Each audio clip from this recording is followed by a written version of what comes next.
বিসমিল্লাহির রহমানির রহিম। সুপ্রিয় দর্শকবৃন্দ, আসসালামু আলাইকুম। দেশি সেবা চ্যানেলের সৌজন্যে এপিএল কোম্পানির পক্ষ থেকে সকল ডিলার ও খামারি উদ্যোক্তা, নতুন ও পুরাতন ভাই ও বোনদেরকে জানায় আন্তরিক শুভেচ্ছা ও অভিনন্দন। এপিএল কোম্পানির সাথে আছি আমি সাজেদা। প্রিয় দর্শক, আজকে আমি আপনাদেরকে জানাবো শুধুমাত্র আমাদের আজকের এপিএল কোম্পানির মুরগির বাচ্চার বাজার মূল্য। আজকে আমাদের এপিএল কোম্পানির মুরগির বাচ্চার বাজার মূল্য হচ্ছে সোনালী 27 টাকা, সোনালী সুপার ক্লাসিক 31 টাকা, সোনালী হাইব্রিড 35 টাকা, সুপার 38 টাকা এবং সাথে আরও আছে সুপার প্লাস 40 টাকা। এই হচ্ছে আজকে আমাদের এপিএল কোম্পানির মুরগির বাচ্চার বাজার মূল্য।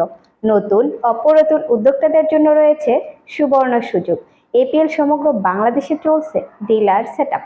ডিলারদের জন্য থাকছে বাচ্চার দামের বিশেষ বোনাস। যারা ডিলার নিতে চান এবং ডিলার পলিসি সম্পর্কে জানতে চান, দ্রুত আমাদের ভিডিওর স্ক্রিনে দেওয়া নাম্বারে যোগাযোগ করুন। আমাদের চ্যানেলের সকল নতুন নতুন ভিডিও ও তথ্য সবার আগে পেতে আমাদের চ্যানেলটি সাবস্ক্রাইব করুন ও বেল আইকনটি বাজিয়ে দিন। লাইক, কমেন্ট, শেয়ার করে অন্যকে দেখার সুযোগ করে দিন। আমাদের এপিএল কোম্পানির নিজস্ব পরিবহনের মাধ্যমে সারা বাংলাদেশ বাচ্চা ডেলিভারি দেওয়া হয়। প্রিয় দর্শক, আজকের মতো এখানে বিদায় নিচ্ছি। আশা করি সবাই সুস্থ থাকবেন, ভালো থাকবেন। Batter APL, batter life.